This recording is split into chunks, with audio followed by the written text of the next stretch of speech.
Bismillahirrahmanirrahim. Assalamualaikum warahmatullahi wabarakatuh. Nama saya Gita Muldaningsih. Dari mata kuliah Ilmu Ma'anil Hadis akan sedikit menjelaskan tentang miskin dalam doa Nabi. Di sini tentunya kita akan merasa sedikit aneh ya, dari mulai judul juga. Kenapa harus miskin dalam doa Nabi? Kenapa Nabi Muhammad SAW berdoa untuk meminta miskin gitu, untuk meminta dihidupkan dalam keadaan miskin? Nah, maka di sini saya akan sedikit menjelaskan, sedikit memaparkan bagaimana kritik sanad dan juga kandungan hadis dari miskin dalam doa Nabi tersebut.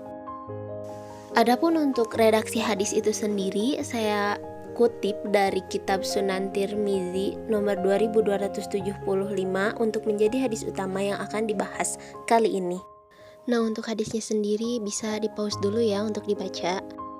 Untuk pembahasan selanjutnya yaitu takhrij hadis. Nah, takhrij hadis ini adalah langkah awal untuk meneliti jalur sanad suatu hadis. Takhrij hadis sendiri menurut Syuhudi Ismail adalah penelusuran atau pencarian hadis pada berbagai kitab sumber asli dari hadis yang bersangkutan secara lengkap, matan dan sanad hadis yang bersangkutan. Adapun menurut Mahmud At-Tohan adalah menunjukkan letak sebuah hadis pada sumber aslinya, di mana matan hadis tersebut diuraikan oleh mu'alifnya secara lengkap dengan sanadnya, kemudian menjelaskan kualitasnya bila diperlukan. Setelah dilakukannya takhrij hadis menggunakan Sidirul Maktabah Syamilah dengan kata Allahumma ahyini miskinan, terdapat beberapa kitab yang di dalamnya terdapat hadis tersebut. Di sana ada 9 kitab, dan salah satunya Sunan At-Tirmidzi juz 8 halaman 354, dan di dalam bab maja'an nafuqara al-muhajirin yadkhulunal jannah. Nah, berikut bunyi teks dari hadis-hadis yang terdapat di dalam kitab-kitab sebelumnya. Nah, di sini saya hanya menyantumkan 2 karena yang lainnya sama-sama diriwayatkan dari Tirmizi dan juga Ibnu Majah. Jadi hadis ini hanya diriwayatkan oleh 2 jalur ya, dari jalur Tirmizi dan juga Ibnu Majah. Di sini bisa diperhatikan juga bahwasannya kedua perawi baik Tirmizi maupun Ibnu Majah memiliki urutan rawinya masing-masing. Jadi mereka berbeda, tidak ada yang satu guru begitu. Kemudian setelah dilakukan takhrij hadis, dilakukanlah i'tibar sanad. I'tibar sanad adalah upaya menggabungkan dan membandingkan seluruh jalur sanad untuk melihat apakah ada hadis yang diteliti didukung oleh jalur periwayatan lain atau tidak. Maka setelah dilakukannya i'tibar, peneliti dapat mengetahui keadaan seluruh jalur sanad hadis, termasuk ada atau tidaknya jalur sanad pendukung berupa syahid atau mutabi. Setelah ini akan saya tampilkan skema sanad dari hadis riwayat Tirmizi agar lebih jelas. Berikut gambaran skema sanadnya. Berawal dari Tirmizi yang menyandarkan sanadnya sebagai periwayat hadis kepada Abdul A'la bin Wasil Al-Kufi yang mana menjadi sanad pertama. Nah, maka Anas bin Malik menjadi sanad terakhir karena ia periwayat pertama yang menerima hadis dari Nabi Muhammad SAW langsung dan meriwayatkannya.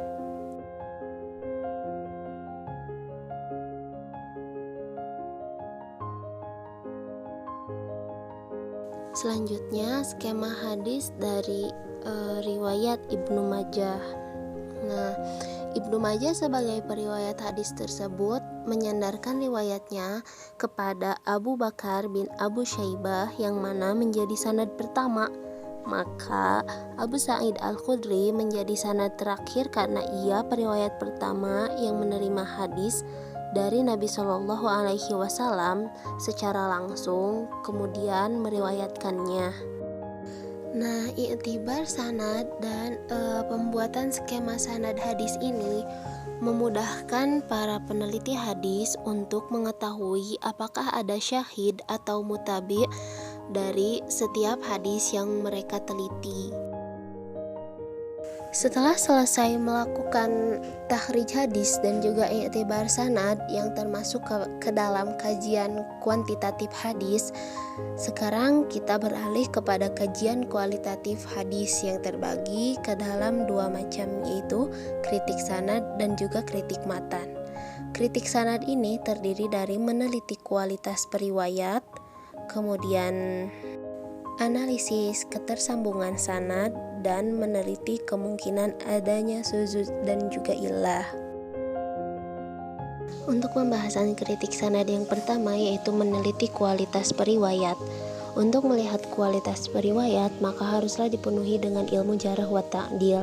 Maka biografi para perawi sangatlah penting. Selain biografi para perawi, dibutuhkan juga guru dan murid perawi agar dapat diketahui ketersambungan sanadnya, juga komentar ulama terhadap perawi yang sangat penting karena ini menjadi penentu dari kualitas para perawi. Di sini saya memohon maaf karena tidak bisa memaparkan biografi para perawi, juga guru murid, kemudian komentar ulama karena dengan segala keterbatasan. Setelah mengetahui biografi para periwayat dan juga jarh wa ta'dil, maka akan diketahui analisis ketersambungan sanadnya. Di sini saya sudah menyantumkan tabel analisis ketersambungan sanad mulai dari nama periwayat, tahun lahir, selisih tahun wafat, hingga sigot hamul wal ada. Ini adalah analisis ketersambungan sanad dari hadis yang diriwayatkan oleh Imam Tirmizi.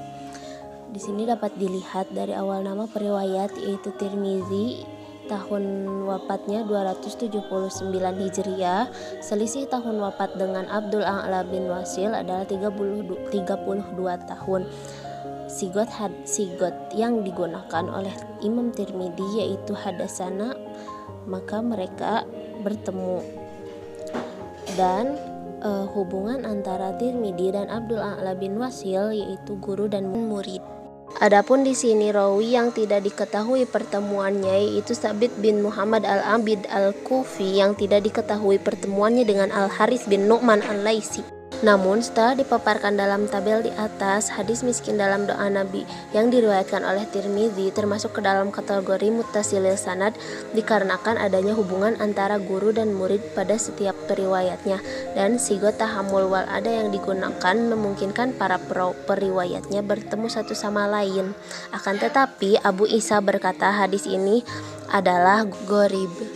Setelah dilakukan tahrij dan i'tibar sanad, maka dapat dilihat bahwasannya hadis miskin dalam doa Nabi yang diriwayatkan oleh Tirmizi ini memiliki 4 tingkatan, yaitu Abdul A'la bin Wasil dari tabi'ul atba kalangan tua, Sabit bin Muhammad dari tabi'ut tabi'in kalangan biasa, Al-Harits bin Nu'man dari tabi'in kalangan biasa, dan Anas bin Malik dari sahabat Nabi.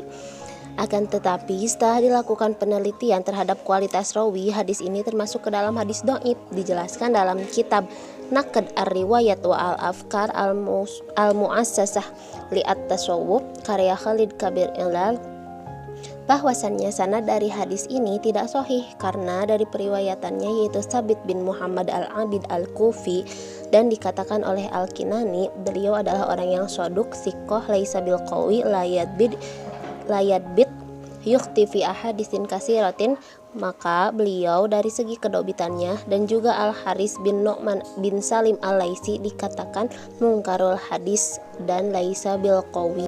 Untuk pembahasan terakhir yaitu kritik matan. Dalam hal ini penulis mengacu pada tolak ukur yang digunakan oleh Yusuf Al-Qardawi yang mengemukakan 8 kriteria penting dalam bukunya Kaifa Nata'ammal Ma'as Sunnah An-Nabawiyah.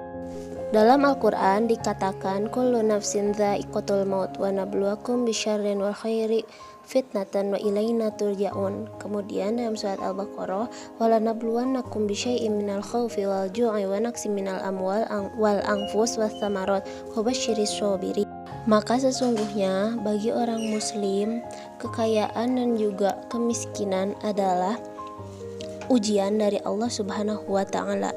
Maka bagi orang muslim yang kaya juga sabar dan bisa menghadapi ujian dari hartanya, maka baginya surga Allah. Sebaliknya, bagi orang muslim yang miskin dan tidak sabar atas ujian kemiskinannya, maka baginya lah neraka. Wallahu a'lam. Setelah diteliti melalui takhrij hadis, kemudian i'tibar sanad dan jarh wa ta'dil, hadis miskin dalam doa Nabi secara kritik sanad dapat dikatakan sebagai hadis yang la yasih, tidak sahih atau dhaif, karena keadaan perawinya baik dari jalur Tirmidzi maupun Ibnu Majah yang tidak thiqah, bahkan ada yang majhul. Dalam kitab Sunan Tirmidzi pun dikatakan bahwa hadis ini adalah hadis yang gharib. Lalu, setelah diteliti dari segi matan dan pemahaman kebahasaan juga kontekstualisasi, beberapa ulama berpendapat bahwasannya kata miskin yang dimaksud oleh Rasulullah bukanlah miskin yang berarti fakir, akan tetapi miskin yang dimaksud oleh Rasulullah adalah miskin secara hati, yaitu selalu rendah diri di hadapan Allah dan tidak sombong atas segala nikmat yang telah diberikan oleh Allah, karena semua itu semata-mata hanyalah titipan dari Allah Subhanahu wa Ta'ala. Mungkin dari saya dicukupkan sekian. Terima kasih telah menyimak presentasi dari saya ini. Wassalamualaikum warahmatullahi wabarakatuh.